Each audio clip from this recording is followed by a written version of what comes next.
Hello, everybody. Hello. And welcome to another regular ASMR video. It's been a while. I wanted to do some sort of old school ASMR, up close whispering and soft speaking, mic brushing, hand movement, rambling video. So I'm just going to ramble, talk about basically my YouTube journey, how I ended up on YouTube, how I started as a kid, and in the meantime, I'm just going to hopefully give you some tingles with different triggers. So I hope that you guys will enjoy today's video. And let's get started. So first, I want to light up a candle before we start.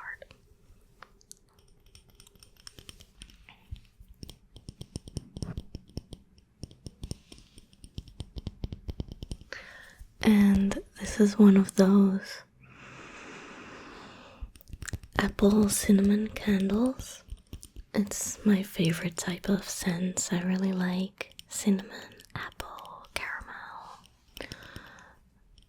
like wintry, autumny scents. I'm going to use some matchsticks.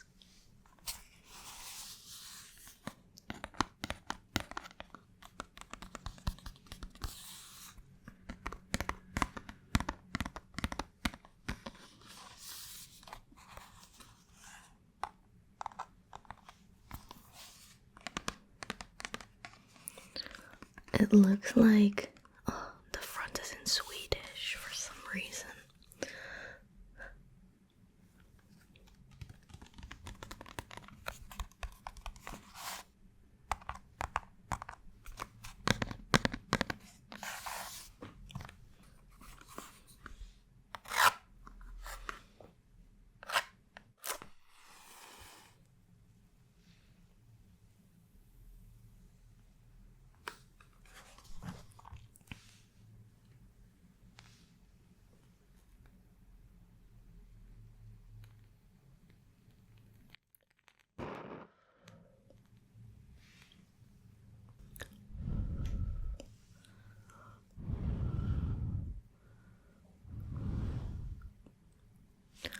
So these matchsticks they look different from what I'm used to, but I think that they're reusable.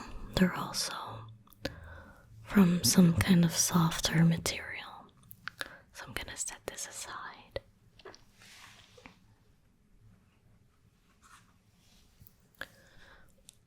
And now I have this amazing scented candle. I'm gonna put it in front of me to make it cozy while doing this video. So I'm just gonna start with hand movements because they're my favorite trigger. I love visual triggers like hand movements, so yeah. So my YouTube journey is a long story. I'm gonna try to not make it too long. But it started when I was 10 years old, I think. At that time we had a shared computer, and it's when I started figuring out how computers work. I started gaming, and I was just googling random stuff, playing these flash games online as well. And yeah, I was 10 years old. I think it was 2005. And during this time, YouTube started to become a thing. So I've used YouTube with the OG, oldest layout, bad looking YouTube, okay, but It's very nostalgic to me, and I just looked up anything. Whatever I saw, I clicked on it. I looked up songs, cat videos, animal videos, cute stuff about RuneScape. And when I was 10, I also started playing World of Warcraft. So many videos that I looked up on YouTube were World of Warcraft videos because it was my main point of interest, my main hobby at that time. I know it sounds a bit sad, but I just played a lot of World of Warcraft as a kid. And I just looked up WoW videos. At that time there were a lot of World of Warcraft music videos. I don't know if you guys know what I mean, but it's basically just your character playbacking a song or doing emotional stuff and pretend to be in a music video. That kind of weird stuff. So I was quickly very interested in YouTube and the world that happened out there, this whole little community, and I wanted to do the same. I remember I installed, I think it was Unregistered Hypercam 2. Do I remember that correctly? And Fraps. And I tried to figure out how to record my WoW gameplay and make videos. So I made my first account and I started experimenting. I was really bad, but hey, I was 10 years old and I think I can be pretty proud that I figured all this stuff out on my own. So I started recording my characters and played Going Under and Immortal by Evanescence and made these very emotional WoW music videos. I created entire backstories of my characters. I had a very rich imagination and I just tried to convey these messages in these music videos. But if I would watch them now, it's very cringy, but yeah, it's also kind of cute that I did that, I guess. And I also used there was this software where you could load in any World of Warcraft model. You could load in any armor, any gear, and you could basically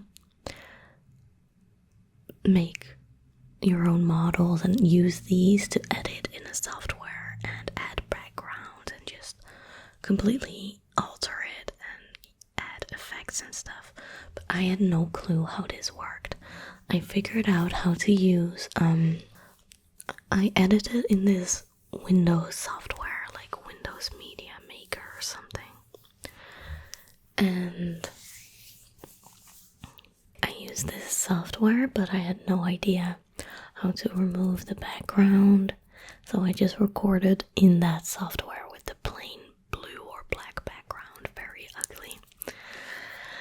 So yeah, made a few videos like that, but then at some point I entered some sort of a different sub-community in the YouTube world, if that's how you say it. I drew a lot as a kid, basically every day.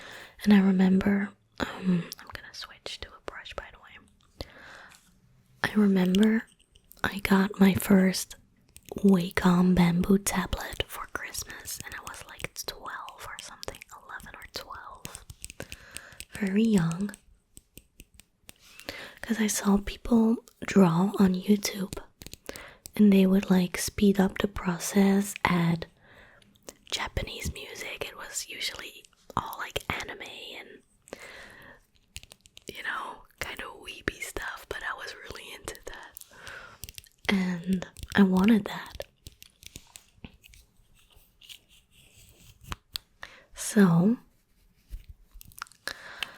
I started drawing, and I started practicing by drawing on my PC. Before that, I also did, but I drew in MS Paint, and I was actually pretty good at drawing in Paint. I used the curve tool. There's this curve tool, and I just used my mouse, and it was pretty okay, to be honest. But yeah, when I got this tablet, it was a whole different world. And I really had to get used to using that tablet. It's quite hard because you can't see what you're doing on the screen.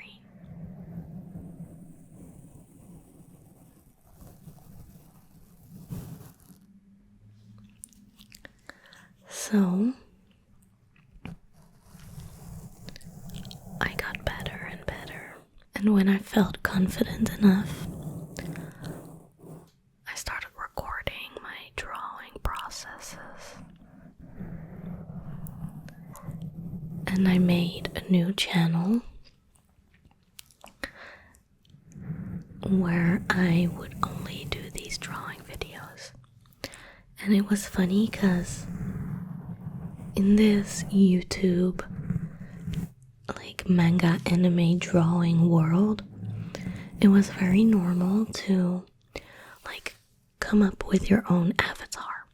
So it were a lot of girls I was in contact with, mostly female YouTubers doing this, and they were all around my age, between 10, 11 to 15, very young. And you would create a avatar for your channel. So you would design this persona that doesn't look like you, or maybe it does, that's up to you. And that's your channel's character. So we used to do collabs with each other. I used to comment on people, they used to comment on me. We were all in contact with each other, and we would do fan art for each other. So I would draw my channel's character hugging the channel character of another channel, or holding hands, or eating something together, or just having fun. Or you would only draw their character, and we did fan art for each other like that. It was quite a funny thing, quite a fun world. So I made quite a few of these drawing videos. And then at some point, I don't know, I was 12. I thought I was knowledgeable enough to make some tutorials.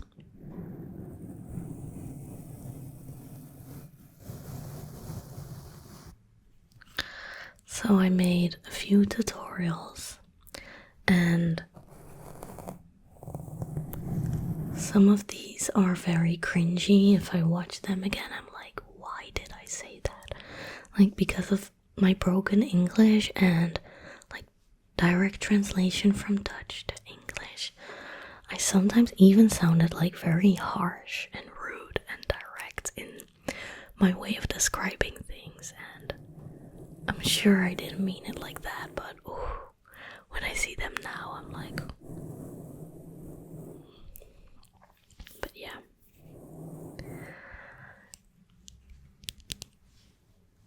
It was funny though, because over the years, a few of these videos got quite big for the standards back then. A few 10,000s of views, which was really a lot. And now over the years, some of them got bigger too, but it's just such an old and cringy video. And the bad part is I don't have access to most of these accounts anymore, so I can't do anything about it, but yeah. It's there now. And another thing I liked doing was making my own animations, but I had no idea how software for this worked. I'm sure there's much easier ways to do this, but I would literally something and then save the image and then slightly move the drawing or close the eye slightly more, save the image, move it more, save the image. So I was literally just making like stop motion animations, hand drawn. I remember I once spent like 10 hours on like a 30-second animation.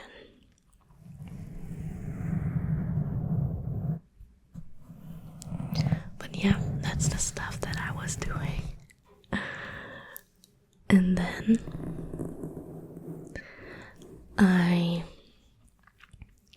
there was a moment where I listened to a lot of K-pop, like a thing that you guys maybe not know about me. I've been through like any phase. I've been like super into Japan, I've been super into J-rock, and then I was into like Harajuku girls and I started dressing like that. I was like a Lolita doll at some point. I was goth, I was scene, I was emo. I've done it all, okay?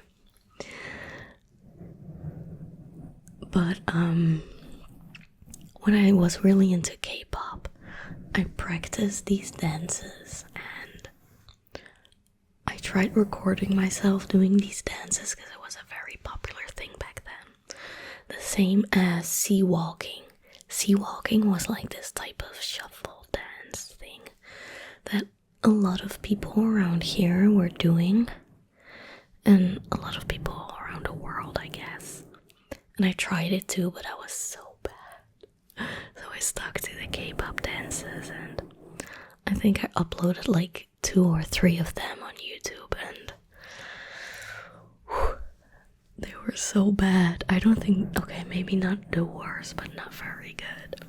I also deleted them again at some point, so I'm happy that doesn't exist anymore, but yeah. And this all happened on the 3rd channel. And then that was a very quick phase, okay? And then I decided to make a fourth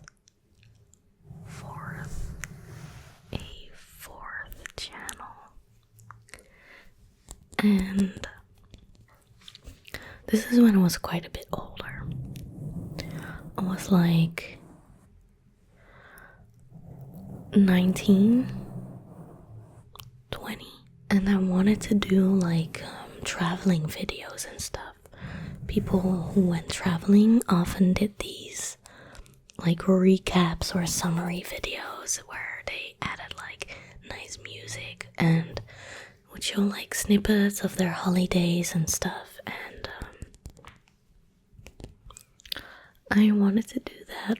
I was going on my first like big holiday on my own. I went to Bali with my best friend, and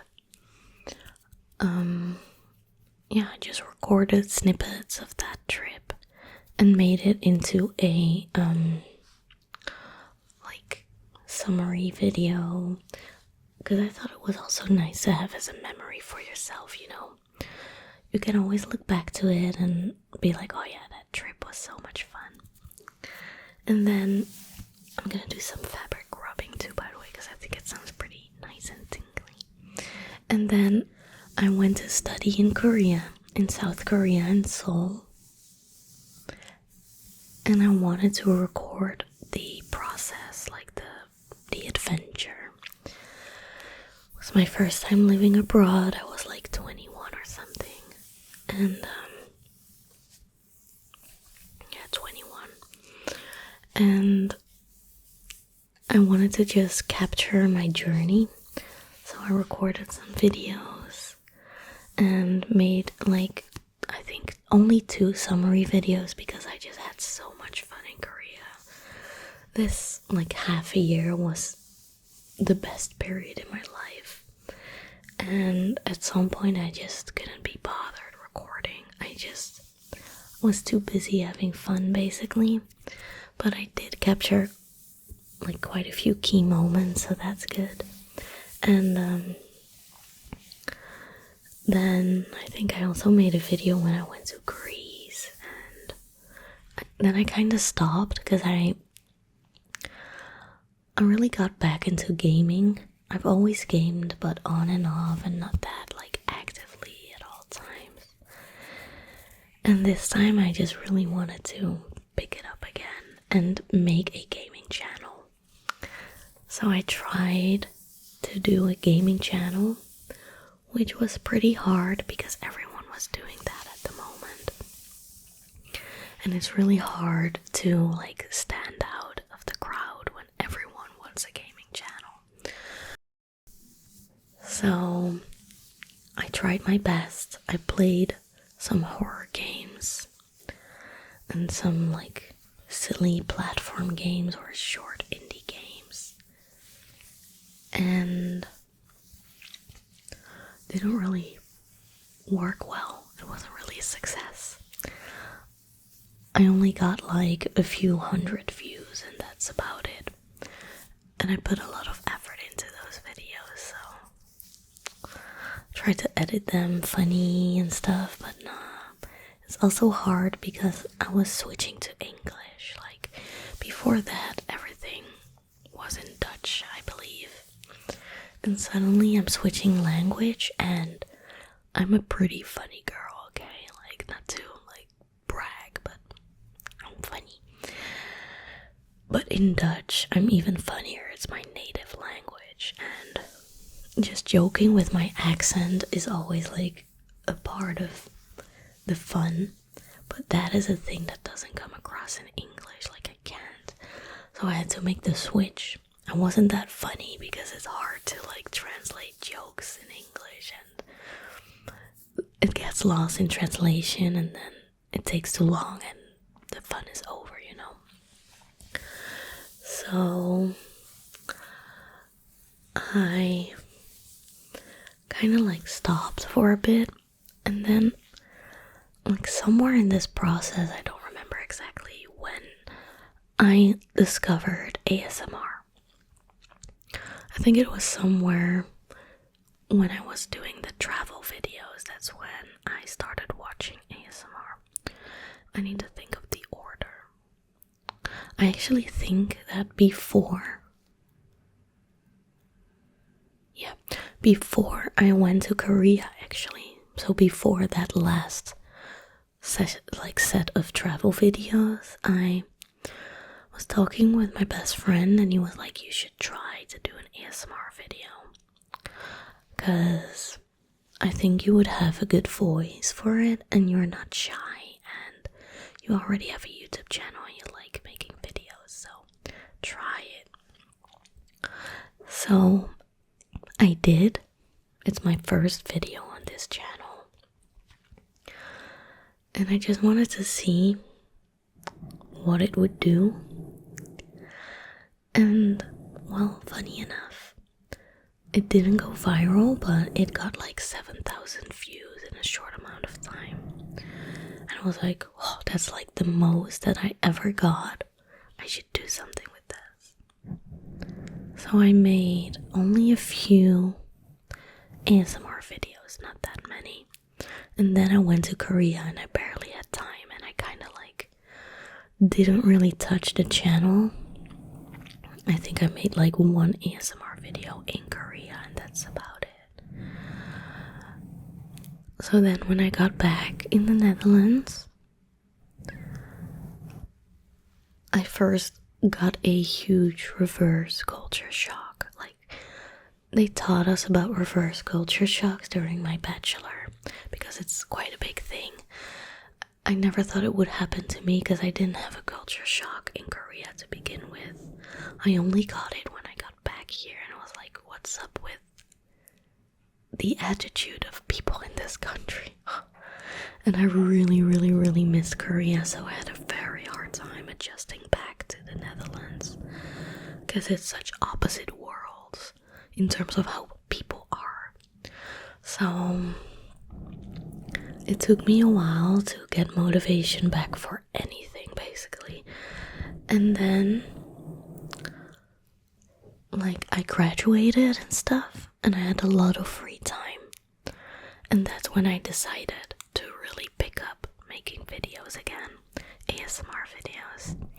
So I started doing more videos, and I kind of found my niche by combining gaming videos with ASMR. Like, I'm not the only one doing it, but there were barely any channels doing it back then. So that turned out pretty well. And then people recommended me to start streaming as well. So I also made a Twitch. And on Twitch, I don't do ASMR, by the way. My Twitch is just normal gaming with a regular voice. So make sure to check out my Twitch if you're curious. I don't stream that often. I try to stream 3 times a week. Sometimes it's a bit less when social life calls, priorities. And I also work full time, so I do all of this in my free time. It's quite busy. But yeah. And that's how I got back into this channel and started investing more time in it. Was really during the time where I had a gap year, and then I started doing my masters. But with my masters, I barely had any classes. I had a lot of time. So it was a perfect time to start doing this. I had plenty of time to invest in this. Now it's getting busier and busier because I work full time, but I still really enjoy making videos, so I'm not planning to stop anytime soon. I really hoped that at some point I would be able to do YouTube and Twitch combined as a pretty steady job, but COVID did a lot. It boosted many channels big time. I can really see that during COVID it went up super high. But now life's back to normal and people have less time online. So I see the effects of that on my channel, so I don't think I can make this my full-time job at all. But hey, as long as I enjoy it, I will keep doing this on the side.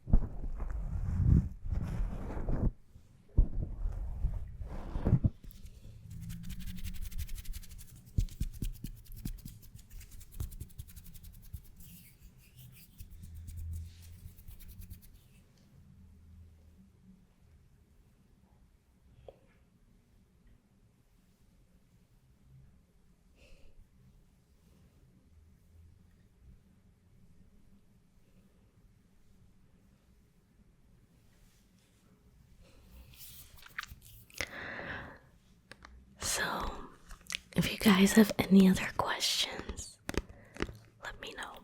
I'm open to answer many questions. Gonna put on some hand cream to end this little chill, rambling, talking, and calming, pampering session. Even for me, it's quite relaxing to do, and the candle smells pretty nice. So I'm gonna moisturize my hands because they get very dry in winter. So this is Pink Flower Blooming Hand Cream. This is a Korean brand.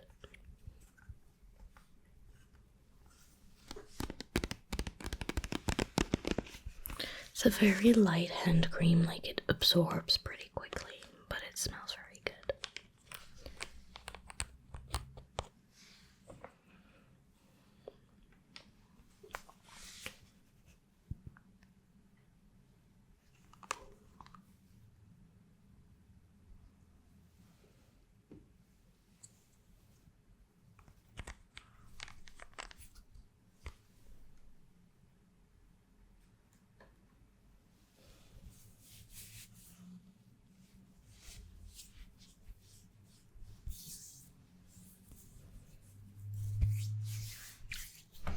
So yeah, I've made lots of YouTube channels, lots of experimenting, lots of failures, but I always really enjoyed it as a kid.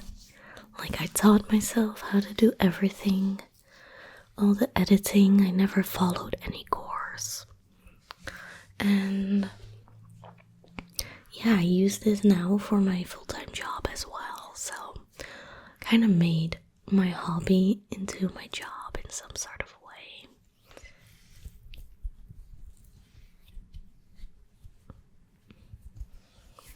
It's not exactly the same, but yeah.